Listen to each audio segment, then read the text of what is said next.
Good afternoon, everyone. As a reminder, Biotricity's fourth quarter and fiscal year 2025 ended on March 31st, 2025, so all figures presented for this period will reflect that end date.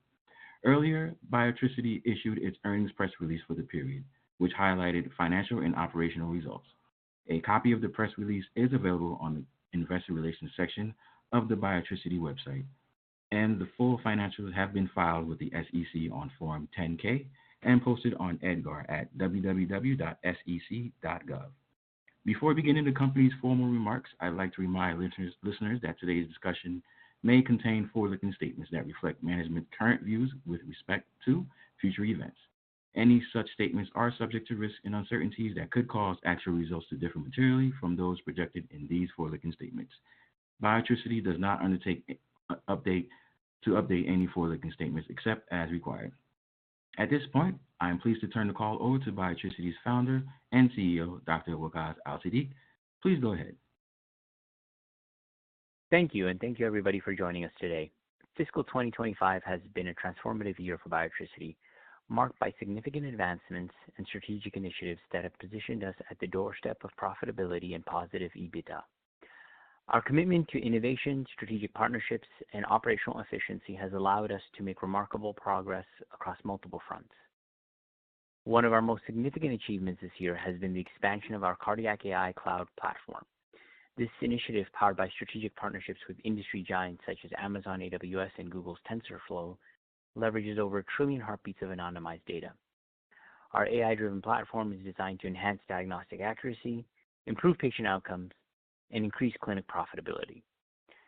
As we pursue FDA clearance for our groundbreaking AI clinical model, we are setting new standards in cardiac care, ensuring every patient receives the highest quality of care. Our recent strategic alliances with 3 of the top group purchasing organizations, or GPOs, have been pivotal. These partnerships provide us access to approximately 90% of all hospitals in the United States, significantly expanding our market reach. This positions us to capitalize on broader market channels and secure advantageous terms for medical devices and supplies, strengthening our presence in the healthcare technology sector. Though these sales are characterized by long sales cycles and rollout periods, the associated volumes can drive significant growth as these deals are won and are rolled out. Moreover, the Health Canada approval for our BioCore device has opened new avenues for revenue growth in the $1.56 billion Canadian cardiology devices market. In another major move towards expansion, we just received regulatory approval in Saudi Arabia. This approval aligns perfectly with our strategy to promote accessible, high-quality care and improve patient outcomes. During the fourth quarter, we expanded sales of our BioCore Pro, our next-generation cardiac monitoring device, and entered into several strategic partnerships, including some that will expand our market footprint and allow us to deliver on our commitment of providing innovative healthcare technology solutions. Looking beyond fiscal 2025, our recent initiatives continue to build momentum. We have launched major cardiac monitoring pilot programs with several hospital networks and clinics, and we are accelerating our path to break even with rapid adoption of our BioCore Pro by both existing and new customers. We have delivered a best-in-class solution that achieves accolades for its usability and high patient compliance.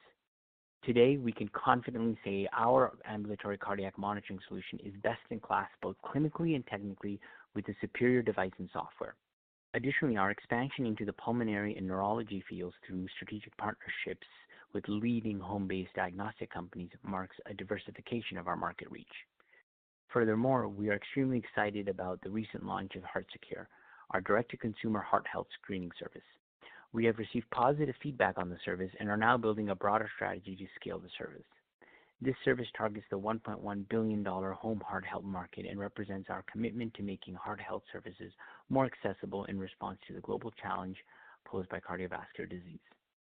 In summary, our strategic initiatives, technological advancements, and operational efficiencies have positioned Biotricity for sustained growth and profitability. We remain focused on delivering innovative, high-quality cardiac care solutions and are confident in our ability to continue driving value for our shareholders and improving patient outcomes globally. With that, I will turn the call over to our CFO, John Ayanoglou, to provide more detailed financial insights. Thank you, Waqaas. Let's review the audited highlights of our fourth quarter and fiscal 2025. Our recurring revenue generated from our technology as a service subscription model as well as our usage-based subscriptions, remains robust, driven by the popularity of our FDA-cleared cardiac monitoring devices, BioCore and BioFlex. Both continue to see strong market adoption and demand, particularly the next-generation BioCore Pro, which features cellular connectivity. Atrial fibrillation, a primary contributor to strokes, remains a significant focus for us. To date, Biotricity has monitored and recorded over 1 trillion heartbeats, providing early intervention opportunities and improving patient outcomes. This not only improves patient outcomes, but also underscores significant healthcare cost savings for both individuals and the broader healthcare system. For the fourth quarter ended March 31, 2025, revenue increased by 16.5% year over year to $3.7 million. For the fiscal year, revenue rose by 14.3% to $13.8 million compared to $12.1 million in the prior year. This growth is a testament to the efficacy of our strategic initiatives and our focus on transitioning customers to a flat-fee subscription-based model, which establishes a higher quality and more predictable revenue stream. We anticipate further revenue growth in coming quarters as a result of our latest flagship device being a best-in-class device that is geared towards use in hospitals and large clinics, where we are continuing to penetrate effectively. Technology fees accounted for 84.4% of the quarter's total revenue, reflecting our strong customer retention and the quality of our support services. Gross profit for the quarter totaled $3 million, up 31% from $2.3 million of the prior year period. Our gross profit percentage improved over 730 basis points to 76.6% for the fiscal year, up from 69.3% in the prior year. For the fourth quarter, gross margin was 80.4%, an improvement of over 890 basis points compared to 71.5% in the same quarter of the prior year. This increase is attributed to the expansion of our recurring technology fee revenue base, efficiencies gained through proprietary AI, and improvements in our monitoring cost structure. Through the success of our sales team, we continue to look for opportunities to expand our geographic footprint. We are serving thousands of cardiologists across hundreds of centers. Our insourcing business model allows cardiac medical professionals to have direct control over our services, enhancing efficiencies and enabling broader market penetration. Our business development initiatives also mean that we are expanding into other verticals that are ancillary to our core business, something we will be discussing with you in future quarters. Operating expenses for the fiscal year ended March 31, 2025 were $13 million, a 24.5% decrease from $17.2 million in the prior year. For the fourth quarter, operating expenses were $3.8 million compared to $5.3 million in the same period last year. Our SG&A expenses decreased by 30.2%, and we reduced our R&D expenses by 19.2%. We have strategically transformed our sales force to increase efficiency. Our external sales team is focused on longer sales cycles and larger accounts, including independent hospitals and GPO networks. As mentioned previously, we've signed 3 of the largest GPO networks with access to sell into more than 90% of hospitals in the U.S. All of these positive improvements in revenue growth and operating efficiencies through the use of AI and other automation, as well as proactive cost management, have allowed us to continue to achieve positive operating cash flows for the third consecutive quarter and have set us up on a path to achieving profitability in the next few quarters. In fact, we're pleased that the last quarter of fiscal 2025 was one in which we achieved positive adjusted EBITDA of $438,000 when adjusting EBITDA for non-cash items like share-based compensation and fair value changes in derivatives. On a per-share basis, that corresponds to 1.7 cents per share. We're pleased with the progress made in building our technology, in obtaining FDA registrations, developing effective sales strategies, and implementing cost-cutting measures. On a fiscal year basis, our total operating expenses were reduced by $6.4 million. This resulted in an improvement in our loss from operations of $5.7 million. Net loss attributable to common stockholders for the fiscal year ended March 31, 2025 was $11.9 million compared to a net loss of $14.9 million during the prior fiscal year. On a per share basis, we reported a loss per share of 55.5 cents compared to $1.66 for the prior fiscal year.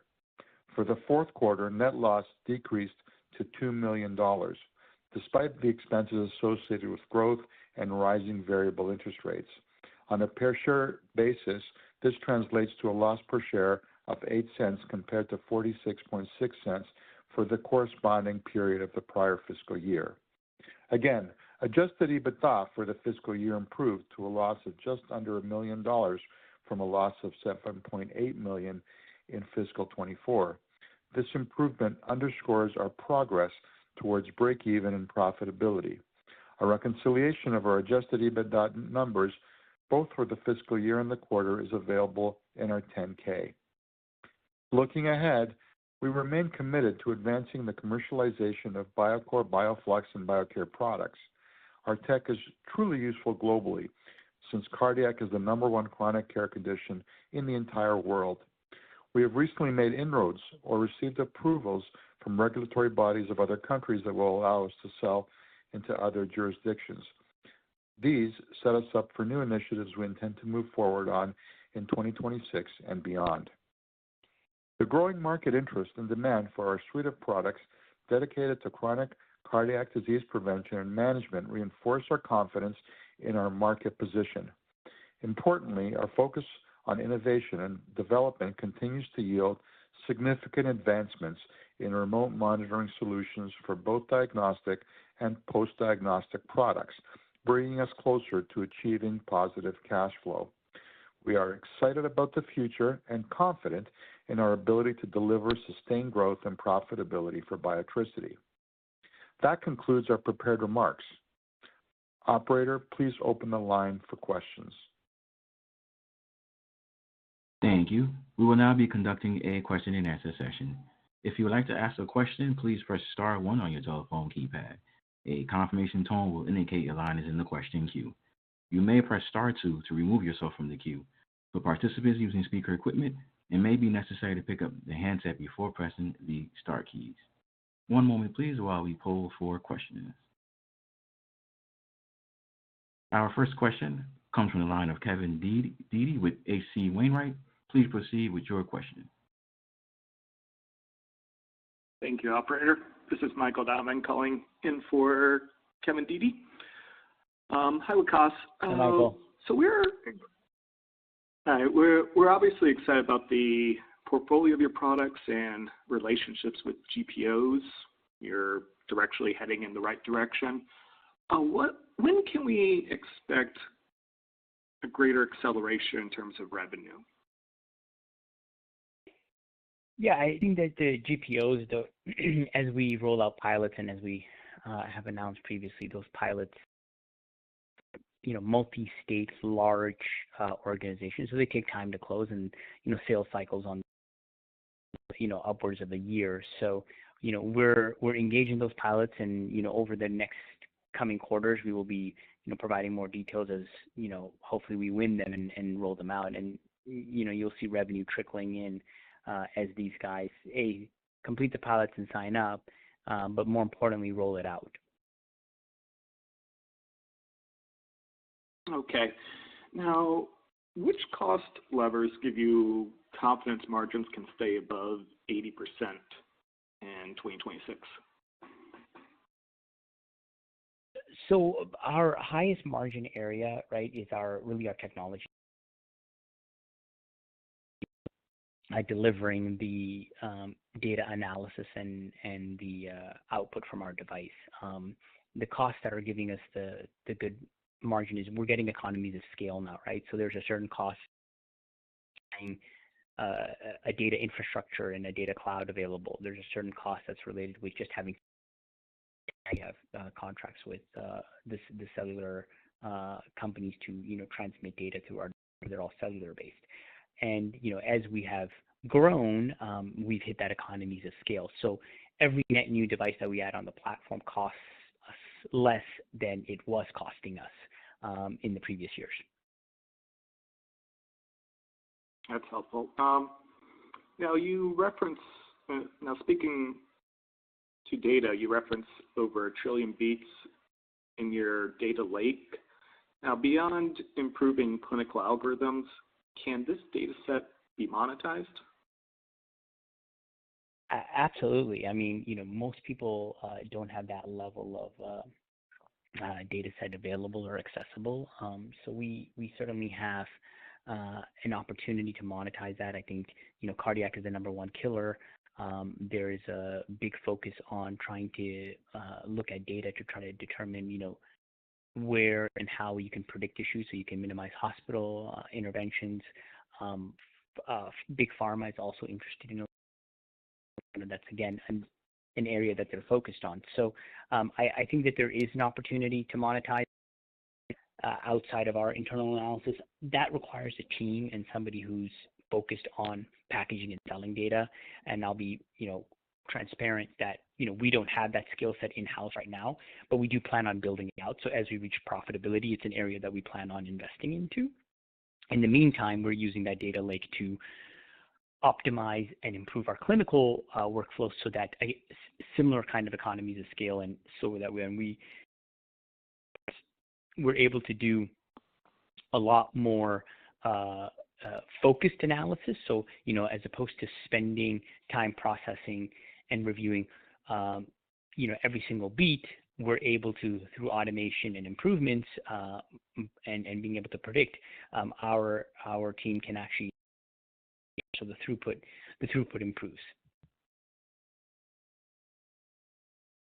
Great. And can you discuss more about your efforts in pursuing FDA clearance for your AI clinical model?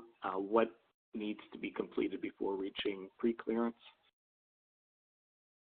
Yeah, so that's process with the FDA, especially with the, how AI is coming in and how they're looking at it. So our process right now can analyze. Now we're bringing in experts to, provide secondary input. You go and you present that to the FDA in a pre-sub meeting. Let them give you feedback on, whether or not that the way the data is presented and how it's reviewed is done in the right way. I mean, we have a good relationship with the FDA. We have multiple clearances. We are also part of the FDA MD-SAP program, so we have a very good relationship there. Because the simple stuff and the algorithmic stuff and the, I would say the low-hanging optimizations and where you can improve, we've already established that. We're now going for a lot more complex and nuanced type of clearances, right, where we can go further and much better results, and that will supply that throughput. So in FDA is very, very specific on how that information is presented. So it's a longer process, but we're also going for a bigger opportunity. I appreciate that added color. Congrats in Saudi Arabia. How do you see this market impacting revenue for the rest of calendar year 25 and next year? Yeah, I think it's a 2026 thing. I mean, all of these clearances we found, we got them in Canada. We're opportunistic, right? As we see a partner or somebody who reaches out to us and says, hey, we would be very interested in having your technology in the local market, we'll go and we'll get a clearance for it. And I think, from our perspective, if we can get, over the next couple of years, 20-30% international business, which makes sense and is achievable, I think that's fantastic. Next year, I think if we can get, $500,000 to $1 million added revenue from distribution partnerships in international markets, I think that's a win for us, because it's something that, it's inbound. It's not something that we're actively out going pursuing. But if somebody credible, some opportunistic distribution partner comes in and contacts us, we do respond and we do push on that opportunity. And if it works out, then it's very positive and accretive to the overall organization. Okay. Thank you, Waqas. Best of luck moving forward. Thank you. Thank you. There are no further questions at this time. And Dr. Al-Siddiq, we'll turn the conference back over to you for any additional or closing remarks. Thank you, and thank you everybody for joining our call. As always, your support is appreciated. I think this year was a transformational year for us. We're very excited that I spoke with earlier on the call was about us getting in reach of profitability, but also we're hitting economies of scale. So every new account that we add, our ability to service that account, our ability to grow that account, every device that we add on, the costs are much less than they were in the previous year. So as we grow, we actually see our top line revenue growing faster than our operational expense. And we think that trend is going to continue because of us reaching economies of scale. With that, thank you. Look forward to speaking to all of you next quarter. Thank you, sir. That does conclude today's conference. We thank you for your participation. You may now disconnect.